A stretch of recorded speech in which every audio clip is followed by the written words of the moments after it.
ஓம் வராகி தாயே போற்றி போற்றி. அதாவது உன்னுடைய கண்களில் இந்த வராகி அம்மா நான் பட்டிருக்கின்றேன் என்றால் நிச்சயமாக ஒருவர் மூலமாக உனக்கு ஒரு மிகப்பெரிய உதவியை நான் பெற்றுத்தரப் போகிறேன். நான் சொல்கின்ற இந்த நபர் உன்னுடைய வாழ்க்கையை தலைகீழாக புரட்டி போடப் போகின்றார். உன் வாழ்க்கையில் இத்தனை காலமும் யாரிடத்தில் இருந்து எப்பொழுது உனக்கு என்னென்ன உதவிகள் கிடைக்க வேண்டும் என்றெல்லாம் நான் உன்னை வழிநடத்தி கொண்டிருக்கின்றேன் அல்லவா? என் குழந்தையே, இதுவரை எத்தனையோ மனிதர்களை எல்லாம் உதவிகள் செய்வார்கள் என்று எதிர்பார்த்து ஏமாற்றங்களை அதிகமாக கண்டுவிட்டாய். அந்த ஏமாற்றங்கள் எல்லாம் நீங்கி இந்த வாழ்க்கையில் உனக்கான அத்தனை நன்மைகளும் உன்னை பின்தொடர்ந்து வந்து உனக்கு கிடைக்கத்தான் போகிறது. இந்த நல்ல நேரத்தில் இந்த வாழ்க்கை உனக்கு கொடுக்கக்கூடிய பல நல்ல விஷயங்களை எல்லாம் என் குழந்தை நீ பெற்றுக்கொள்ளத்தான் போகிறாய். அதற்கு இன்று நீ தயாராகவும் இருக்க வேண்டும். வாழ்க்கையில் எத்தனை காலமும் நீ கஷ்டப்பட்டதும் எதுவுமே கிடைக்காமல் பொறுமையாக இருந்ததும் இன்றைய நாளுக்காகத்தான் என்பதனை நீ மறந்துவிடக்கூடாது. என் அன்பு குழந்தையே, இன்று இந்த அப்பாவின் வாக்கினை நீ முழுமையாக பொறுமையோடு கேட்க வேண்டும்.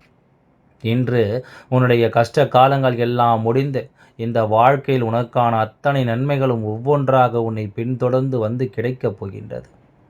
கஷ்டங்களையும் நஷ்டங்களையும் அதிகமாக நீ சந்தித்து விட்டாய். இனி ஒவ்வொரு நாளும் நீ எதிர்பார்த்த நல்ல விஷயங்கள் தான் உன்னுடைய கைகளிலே வந்து கிடைக்கப் போகிறது. இன்று இந்த வராகி அம்மா உன் வாழ்க்கையில் சில அற்புதங்கள் நடத்தும்.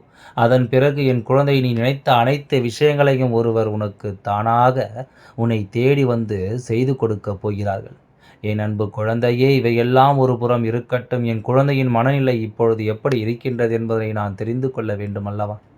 உன் வாழ்க்கையில் உன்னிடத்தில் நடக்கின்ற விஷயங்களும் உனக்கு சரியானதாகத்தான் இருக்கின்றதா என்பதையெல்லாம் சற்று சிந்தித்து பார்த்து நீ எனக்கு அதில் பதில் சொல்ல வேண்டும்.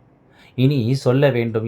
ஏனென்றால் இந்த வராகி அம்மா உன்னை தேடி வருவதால் உனக்கு நன்மைகள் இருந்தால்தானே மீண்டும் மீண்டும் நானே உன்னை தேடி வர முடியும். இல்லை என்றால் இந்த அம்மாவால் எனக்கு எதுவுமே நல்லது நடக்கவில்லை என்ற உன்னுடைய எதிர்மறையான வார்த்தைகள் தான் என்னுடைய காதுகளிலேயே கேட்கும்.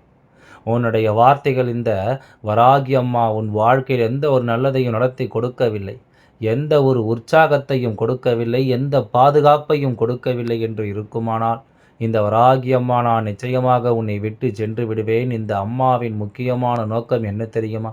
என் செல்ல குழந்தைகளின் வாழ்க்கையில் மாற்றத்தை ஏற்படுத்துவது, உன்னுடைய நேரத்தை போக்குவது அல்ல. இதையெல்லாம் நீ எனக்கு தெளிவாக சொல்லிவிட வேண்டும். வராகி அம்மா, சரியான நேரத்தில் சரியான முடிவுகளை எடுப்பதற்கு எனக்கு கொஞ்சம் நேரம் காலம் கொடுங்கள் என்று நீ கேட்பாயானால் சரியாக சிந்தித்துவிட்டு எனக்கு நல்ல பதில் சொல்ல வேண்டும். என் தங்க குழந்தைகளுக்கு நல்ல விஷயங்கள் நடக்கிறது என்று நிச்சயமாக நீ சொல்வாய். ஆனால் உன் வாழ்க்கையில் இதைவிடவும் அதிகமான நல்ல விஷயங்கள் நடத்தி கொடுக்க வேண்டும் என்று இந்த வராகி அம்மா உனக்கான முயற்சிகளில் இறங்கி அத்தனை நன்மைகளையும் நல்ல வாய்ப்புகளையும் இடத்தில் கொண்டு வந்து சேர்ப்பேன். என் குழந்தையே, என் மீது நீ உண்மையான நம்பிக்கை வைத்திருக்கிறாய் என்றால் அந்த நம்பிக்கையை நான் காப்பாற்ற வேண்டும் அல்லவா? இந்த அம்மா எப்படி உன் மீது நம்பிக்கை வைத்திருக்கின்றேனோ அதுபோல நீயும் என் மீது நம்பிக்கை வைத்திருக்க வேண்டும். ஏனென்றால் உன் வாழ்க்கையில் ஒவ்வொரு விஷயமும் உனக்கு சரியானதாக இருக்கும் என்று முதலில் நீ நம்ப வேண்டும். இதையெல்லாம் முதலில் நீ நம்பினால்தானே இதுவெல்லாம் உன்னை வந்து சேரும். நீயோ வேண்டுமென்றோ வேண்டாமென்றோ ஏனோ தானோ என்று இருக்கும் பட்சத்தில் அதையெல்லாம் உன் வாழ்க்கையில் உணர்ந்து கொள்ளவும் முடியாதல்லவா? அதன் பிறகு உன் வாழ்க்கை நடக்கின்ற எந்த ஒரு விஷயங்களும் உனக்கு அவ்வளவு எளிதாக நடந்து விடாது. இதையெல்லாம் தெளிவாக நீ புரிந்து கொள்ள வேண்டும். குழந்தையே, இன்று இருக்கின்ற இந்த மனநிலை உனக்கு மாற வேண்டும் என்றால் தெய்வத்தின் மீது நம்பிக்கை உனக்கு அதிகமாக இருக்க வேண்டும். தெய்வத்திடம் நீ சரணடைந்து விடு என்று நான் உன்னிடத்தில் சொல்லவில்லை. உன் மனதிற்குள் நிச்சயமாக தெய்வத்தின் மீது நம்பிக்கை வைத்திருக்க வேண்டும் என்று தான் சொல்கின்றேன். என் அன்பு குழந்தையே, தெய்வத்தின் மீது உனக்கு இருக்கின்ற நம்பிக்கையானது நிச்சயமாக உன்னை வாழ வைக்கும். உன்னை எப்பேற்பட்ட பிரச்சனைகளிலிருந்தும் உடனடியாக மீட்டெடுக்கும். பலவிதமான கஷ்டங்களை எல்லாம் தாங்குகின்ற என் குழந்தைக்கு இந்த நம்பிக்கை உன் வாழ்க்கையின் மீது இருக்கின்ற ஒரு பிடிப்பினை அதிகமாகி கொடுக்கும். உன் பிரச்சனைகளுக்கெல்லாம் நல்ல ஒரு தீர்வு கிடைக்கும். எதுவெல்லாம் உனக்கு கஷ்டங்கள் என்று எண்ணி நீ வருந்திக் கொண்டிருந்தாயோ அதுவெல்லாம் சந்தோஷமான சூழ்நிலைகளாக நிச்சயமாக மாறிவிடும். எல்லா நேரத்திலும் என் குழந்தைக்கு கஷ்டங்கள் இருக்கும் இல்லை என்று நான் ஒருபொழுதும் இடத்தில் சொல்லவில்லை. ஆனால் அதையெல்லாம் இப்பொழுதுதான் உன் வாழ்க்கையில் அனுபவித்து வந்திருக்கிறாயா? இன்று நேற்று நீ இரத்தங்களை காணவில்லை. பல காலங்களாகவே உன் வாழ்க்கையில் கஷ்டங்கள் எல்லாம் இருந்து கொண்டு தான் இருக்கின்றது. இந்த கஷ்டங்கள் எல்லாம் வாழ்க்கையில் இல்லை என்றால் மனிதர்கள் ஒரு நாளும் பக்குவப்பட்டு விட முடியாது. நீ இப்பொழுது உன்னுடைய வாழ்க்கையில் பக்குவப்பட்டு கொண்டிருக்கிறாய் என்பதை நம்ப வேண்டும். இதையெல்லாம் நீ நம்பினால் மட்டும்தான் உன்னுடைய வாழ்க்கையில் அடுத்தது நன்மைகள் வந்து சேரும் என்பதை புரிந்து கொள். இதுவெல்லாம் தெய்வ நம்பிக்கை கொண்ட குழந்தைகளுக்கு மட்டுமே. மேலும் மேலும் நன்மைகளாக தொடர்ந்து வந்து கொண்டே இருக்கும். நல்லதாகவும் நடக்கும். இதையெல்லாம் நீ சரியாக புரிந்து கொண்டாயானால் உன் வாழ்க்கையில் மிகப்பெரிய மாற்றம் நடந்து உனக்கான அத்தனை விஷயங்களும் உன் வாழ்க்கையில் நடந்துவிடும் என்பதை நீ மறந்து விடாதே. உன்னிடத்தில் திறமைகள் நிறைய இருக்கின்றது. நீ திறமையில்லாத குழந்தையாக இருப்பாயானால் ஒருபொழுதும் இந்த அம்மா உன்னை தேடி வந்து பேசிக் கொண்டிருக்க மாட்டேன். சரி, இவர்களால் முடியாது, இவர்கள் செய்ய மாட்டார்கள், இவர்களுக்குள் நம்பிக்கையே இல்லை என்று சொல்லி அப்படியே விட்டுவிட மாட்டேன். எப்பொழுதும் உன்னிடத்தில் நல்ல நம்பிக்கையை தரத்தான் முயற்சி செய்து கொண்டிருக்கிறேன். எப்பொழுதும் உன்னால் முடியும், நீ நம்பிக்கையோடு செய், உன்னால் மட்டும்தான் இதை சிறப்பாக முடிக்க முடியும் என்று உன்னிடத்தில் இந்த அம்மா ஆணித்தரமாக மீண்டும் மீண்டும் சொல்லிக் கொண்டிருக்கிறேன் என்றால் உன்னை நீ உணர வேண்டும் என்பதற்காகத்தான் என்பதை நீ புரிந்து கொள்ள வேண்டும். இதுவரை உன் வாழ்க்கையில் உன்னுடைய பயணம் சரியாக சென்று கொண்டிருக்கிறது. உனக்கு கிடைக்க வேண்டிய அத்தனை விஷயங்களும் சரியாக கிடைத்து கொண்டு தான் இருக்கிறது. அதனால் எதை நினைத்து வருத்தப்படாமல் உன்னுடைய முயற்சியை கைவிடாமல் இந்த அம்மாவின் நாமத்தை நீ உச்சரித்து கொண்டே செல்.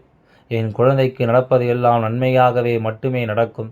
என் குழந்தை என்று உனக்கு உதவிகளை செய்யப் போகின்றவர் யார் தெரியுமா? மனிதர்கள் அல்ல, தெய்வம்தான் என்பதை உணர்ந்து கொள். அதுவும் சிவபெருமானின் அம்சமான கால பைரவர் தான் இன்று உனக்கு உதவிகளை செய்யப் போகிறார். அதனால் இன்று நிச்சயமாக கால பைரவரை வணங்கிவிட வேண்டும். அத்தோடு உன் வீட்டில் இருக்கக்கூடிய கால பைரவரின் அம்சமான நாய்களுக்கு நல்ல உணவினை நீ படைக்க வேண்டும். உன் வீட்டில் வறுமை நீங்கி வளம் பெருக வேண்டும் என்றால் கால பைரவருக்கு நீ விளக்கேற்றி வழிபட வேண்டும். நீ கால பைரவருக்கு 11 தீபங்கள் ஏற்றி வழிபட்டாயானால் உன்னுடைய கடன் பிரச்சனைகள் நீங்கும், உன்னுடைய பயம் அகலும், எதிரிகள் தொல்லை இனி உன் வாழ்க்கையில் இருக்காது. என் குழந்தையே, கால பைரவருக்கு நீ பஞ்ச தீபம் ஏற்றி வழிபட்டாயானால் நீ நினைத்த காரியம் நிச்சயம் நிறைவேறும். இன்று இதை சரியாக செய்துவிட்டால் நிச்சயமாக இவர் உன்னை ஆசிர்வதிக்காமல் சென்றுவிட மாட்டார். உன்னுடைய வாழ்க்கையில் நடக்கின்ற நன்மைகளை நீ சிறப்பாக நடத்தி கொடுப்பார். என் குழந்தையே, எதை வேண்டி நீ நிற்கின்றாயோ அதுவெல்லாம் உன் வாழ்க்கை நடக்கத்தான் போகிறது. உன்னுடைய கஷ்டங்களை எல்லாம் கால பைரவர் நிச்சயமாக உனக்கு தீர்த்து கொடுப்பார் என்பதனை நீ மறந்து விடாதே. நீ நம்பிக்கையோடு அவர்களை வணங்கு. உன் வாழ்க்கை நல்லது எல்லாம் நிச்சயமாக நடக்கும். என் குழந்தையே, உன்னுடைய வேண்டுதல்கள் எல்லாம் இந்த வராகி அம்மாவிடத்தில் பலித்து விட்டது. ஏன் தெரியுமா? நீண்ட காலமாக இந்த அம்மாவின் அன்பினை நீ முழுமையாக பெற்றுவிட்டாய். என்னுடைய அன்பினை நீ முழுமையாக பெற்றிருப்பதால் மட்டும்தான் என் வாக்கினை உன்னால் உணர்ந்து கேட்க முடிகிறது. நீ ஒரு முறை சிந்தித்துப் பார். இந்த அம்மா எப்படி உன் வாழ்க்கைக்குள் நுழைந்தேன், எப்படி உன்னிடத்தில் நான் நாள்தோறும் பேசிக் கொண்டிருக்கிறேன், நீ எப்படி இந்த அம்மாவிடத்தில் அளவுக்கு அதிகமான அன்பினையும் பக்தியையும் வைத்திருக்கிறாய். இதையெல்லாம் உணர்ந்துத்தான் உன்னிடத்தில் நான் நாள்தோறும் நம்பிக்கையும் மன நிம்மதியும் கொடுத்து கொண்டிருக்கின்றேன். நீ என் மீது எத்தனை அன்பு கொண்டிருக்கிறாய் என்பதை இப்பொழுது நான் புரிந்து கொண்டேன். என் அன்பு குழந்தையை, நீ என்னிடத்தில் உண்மையான பக்தியோடு தான் இருந்திருக்கின்றாயா? என்னை வணங்குகின்றாயா, வணங்கவில்லையா என்று மனதளவில் கூட நான் சந்தேகப்படவில்லை. ஏனென்றால் எனக்கு நன்றாக தெரியும் அல்லவா நீ என் மீது எத்தனை அன்பு வைத்திருக்கிறாய் என்று. அப்படி இருக்கக்கூடிய என் குழந்தைக்கு உன்னுடைய வேண்டுதல்களை எல்லாம் நான் நிறைவேற்றி தராமல் போய்விடுவேனா என்ன? என் அன்பு குழந்தையை, நீ மனமுருகி என்னிடத்தில் கேட்ட வேண்டுதல்களை எல்லாம் நான் நிச்சயமாக நிறைவேற்றி கொடுக்கத்தான் போகிறேன்.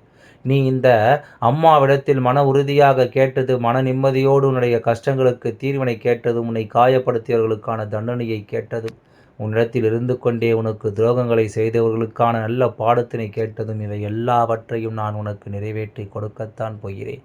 இனி உன்னுடைய வாழ்க்கை நீ ஆசைப்பட்டபடியே நிம்மதியாக சந்தோஷமாக அமையப் போகிறது. அதையும் நான் நிச்சயமாக உனக்கு உன் வாழ்க்கையில் நீ ஒரு புதிய உறவை வரவேற்க தயாராகி கொண்டிருக்கிறாய் என்பதையும் நான் உனக்கு முன்கூட்டியே தெரிவித்து விடுகிறேன். உனக்கு தெரிந்தவர்களோ தெரியாதவர்களோ ஏற்கனவே அறிமுகமானவர்களாக கூட யாராக வேண்டுமானாலும் இருக்கலாம். ஆனால் உன் வாழ்க்கையில் புதிய உறவு ஒன்று வரப்போவது நிச்சயம். என் அன்பு குழந்தையே, நல்ல உண்மையான உறவுகள் என்னிடத்தில் இல்லை, நல்ல நண்பர்கள் இல்லை, யாரை நம்புவது என்று தெரியாமல் நீ குழம்பி நின்று கொண்டிருந்தாய் அல்லவா? உன்னுடைய தேவைக்கேற்ப உனக்கு நல்ல ஒரு நட்பினையும் நல்ல குடும்ப உறவுகளையும் உண்மையான அன்பினை என்னிடத்தில் கொடுக்கக்கூடிய ஒரு துணையையும் உன் வாழ்க்கையில் கிடைக்கும்படி நான் செய்யப் போகின்றேன். இனிமேல் நீ செய்யப் போகின்ற தொழில் ஏற்கனவே நடத்தி கொண்டிருக்கின்ற தொழிலை விட இன்னும் முன்னேற்றம் அடையும். உன்னுடைய வேலைகளில் நீ வெற்றி பெறுவதற்கும் அங்கே நல்ல சூழ்நிலைகள் எல்லாம் அமையப் போகிறது. உங்கள் ஒவ்வொருவரின் வேண்டுதலும் இந்த அம்மா நிச்சயமாக நிறைவேற்றி தரத்தான் போகின்றேன். எல்லாம் நல்லபடியாக நடந்து முடியும். இந்த வராகி அம்மா இருக்கும்பொழுது நீ எதற்காகவும் கவலை கொள்ள வேண்டாம். ஓம் வராகி அம்மா தாயே போற்றி. ஓம் பஞ்சமி நாயகியே போற்றி. நன்றி, வணக்கம்.